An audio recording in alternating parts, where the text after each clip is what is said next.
Welcome to the fourth lesson of SmartKnitter, Knit Specification Level 2. The focus of this lesson is the techniques for skirts. Now we will learn how to make a skirt with even narrowing. We will start by adjusting the knit steps.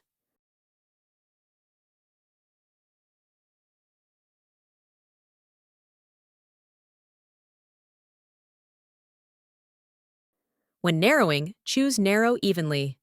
Click here to set the narrow options. You can choose how many stitches to leave on the edge and how many to decrease each time. The stitch count will automatically decrease evenly until the end. After setting, click OK. The settings here should match those set earlier.